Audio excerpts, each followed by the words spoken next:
Did you know that small talk makes up about 70% of our daily conversations? That's right. Most of what we say to each other isn't deep, it's light. And that's not a bad thing. Small talk is how we connect, it's how we build trust and open the door to relationships. Think of it like tying this bow tie. This first loop feels small and simple, but it sets up the whole knot. It's the same thing with small talk. Those little questions like, how's your day going? Or, did you get caught in the rain? They might seem meaningless, but they're the start of something meaningful. So, stick around because today we're going to talk about how mastering small talk can help make your English and your connections so much smoother. Don't forget to drop your questions in the chat, and I'll get to them right after the Mastery Minute. And don't forget as well to like this, subscribe, and share this episode with someone who wants to sound more confident in English, especially with the small talk. And in the Mastery Minute, I'll share a phrase that shows just how powerful those tiny exchanges can be. Are you ready? Let's jump into it. Let me tell you about Marco. Marco moved to Singapore to work for, I forget what company it was, but listen, Marco spoke really good English. He was great. But he had a problem. Every conversation felt awkward. You know, when colleagues might say, "Nice weather today, huh?" he would just smile and nod. Meetings would end quietly, and he never really clicked with his team. So one day he told me, he said, "Dennis, I can't talk about I can talk about projects and deadlines, but when it comes to small talk, I just freeze up." And so we practiced. I taught him how to use the AAA rule: answer, add, and ask a similar question to keep the conversations natural. That meant answering briefly, adding a small personal comment, and then asking an easy follow-up. A week later, he said, "Wow, Dennis, people actually stop to chat with me now." It turns out small talk wasn't small at all. It was the bridge that he had been missing. So, how do you start, keep, and gracefully end small talk in English? Let's break it down. Let's start with the truth. All right. Small talk can feel uncomfortable, even in your native language, even for native speakers. But for busy professionals learning English, it can feel even harder. So how do we start? What do you say after hello? How do you avoid that awkward silence? Well, the good news is you don't need perfect grammar or a big vocabulary to master small talk. All you need are a few simple strategies and a little practice. Think of it like this campfire over here. Conversations need fuel, just like fire needs wood. If you don't keep adding small logs in the form of questions or reactions, the flame just dies out. So let's break it down from here.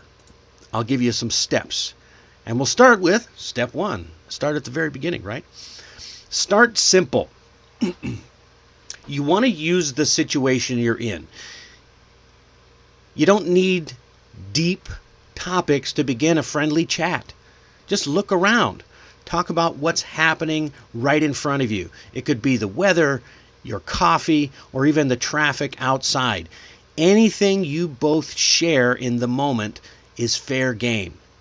You know, you might say something like, "Wow, this coffee smells amazing, doesn't it?"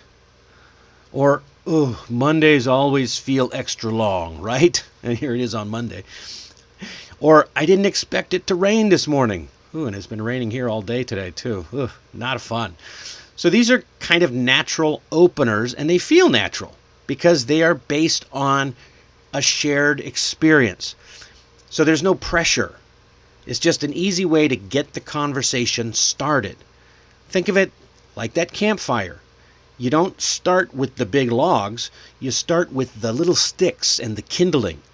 A few little sparks light it up like a simple quick question or a quick comment that can catch and grow into something warm and lively. And once the kindling catches, then the conversation starts to glow and grow. All right, so step 2. What do we do for step 2? You want to keep things flowing. Now that you've got your kindling burning, how do you keep that conversation alive? And this is where the AAA rule comes in. Answer, add, ask. It's one of my favorite tools for small talk because it keeps things natural and balanced. Here's how it works. If someone says to you, "Hey, how was your weekend?" Don't stop with good. Instead, follow that AAA pattern. How was your weekend? Oh, it was great. I took a short trip to the beach. It was so refreshing. How about you? Okay, you see there? We just added those 3 responses. Great, I went to the beach. It was refreshing. And how about you? There's you're asking another question. This is going to keep the exchange flowing, like feeding small pieces of wood into the campfire to keep it growing. So this shows that you're engaged without dominating the conversation. So you give a little, you receive a little, and you build up some rhythm. And that's what keeps small talk feeling natural and enjoyable for both people. So, step 3. I gotta keep this moving. Step 3. Use real adjectives instead of fine. Okay. We've got the fire going with the AAA rule. Let's add a little color to your words. Some people, they just automatically respond to questions like, "How are you?" with, "I'm fine." The problem with that is the whole conversation, it just falls apart. And yeah, it's because fine doesn't give the other person anything to work with. Instead, try using a real, honest adjective that paints a picture and tells how you are. So you skip the plain old "I'm fine" and give them something to react to. You might say something like, "I'm feeling motivated. We've got an exciting project this week." Or, "I'm feeling a bit tired today, but I'm happy it's Friday." Or, "I'm relaxed. I finally caught up on sleep." Oh, I love it when I catch up on sleep. So each one of these little sentences gives your listener something to grab onto. It invites them to respond and to connect. Maybe they'll say, "Oh, really? What's the project?" Or, "Whoa, lucky you. I need a weekend like that." And just like that, the conversation can keep moving. And you can actually combine this with the AAA rule to keep the chat alive. If somebody says, "Hey, how are you today?" you just say, "Oh, man, I'm pretty busy, but thank goodness it's Friday. How about you?" Ask that follow-up question. You used a real adjective, "I'm busy." You added a reason and then followed up with a question. That's the AAA rule and emotional tone working together. That's how you can keep those conversations going. And let's keep this presentation going with step 4. Ask open-ended questions. Those AAA questions work great, but only if you're using the right ones. Now you're sounding more natural with adding color with your adjectives. So what's next? How do you take that energy and keep it going in the conversation? Well, that's simple. Ask the open-ended questions. Questions that start with what, like what do you usually do on the weekends? Or how did you get into your current job? Or why? Uh, why do you like your job? Or what stood out about your job today? Things like that. You're not asking a yes or no question. You're inviting them to add more information without using the AAA rule. Because let's face it, not everybody knows the AAA rule. Okay?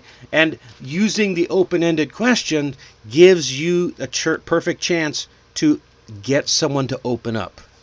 It's automatic. All right? And imagine, okay, so let's try it. Imagine someone says to you, I went hiking last weekend. Okay, well, how do you follow that up? Oh, you follow it up with something like nice. Where did you go?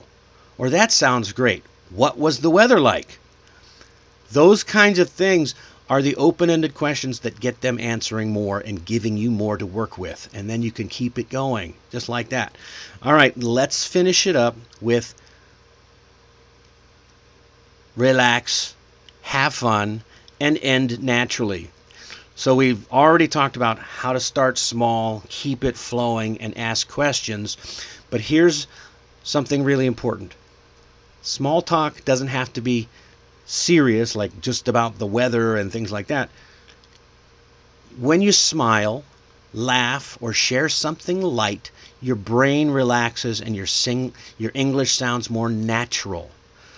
So let's say when you want to lighten the mood, you could share something real and funny, like, oh man, I saw the funniest video this morning. You want to hear about it? Or I tried making pancakes, but they turned out like rubber. Because people love real stories because they make you relatable. You're showing your human side, not just your grammar and vocabulary. And once you've shared a good laugh or a light story, sometimes that's the perfect moment to close the chat gracefully. You might say, hey, it was great catching up to you. I'll see you at the meeting. Or I'm glad we talked. Enjoy the rest of your day. And you keep it warm and positive, but you keep that fire burning. Or you let it burn down naturally, which means it's easier to spark up again. Okay? Smiling and laughing makes things lighter and more positive. Okay? Remember, people remember you by how you make them feel. So when you close and you mix in a little humor, it makes you unforgettable. All right. And as always, I'd like to finish up with a little positive self-talk. If you ever think, oh, yeah, I'm just not good at small talk. You heard that? Change that thought to, I'm learning to connect. All right? You don't need perfect grammar. You just need some curiosity, ask questions, and a little kindness. And then every time you talk, you're not talking to impress people. You're talking to connect to people. And that in itself is impressive when you make those connections. So be nice to yourself. Okay, so tell me, what is one small talk topic that feels easy for you, and what's one that feels tricky? Drop it in the chat or in the comments, and we can practice together. Chat's pretty quiet tonight, though, so maybe we'll do it. If you leave it in the comments, you can catch it on the replay, and I'll answer there. And here's your challenge for this week. Start one small talk conversation every day. You know, you could be at work, in an elevator, in a cafe, anywhere. Keep it short, keep it natural, and keep it friendly. And then watch and be amazed at how fast your confidence grows.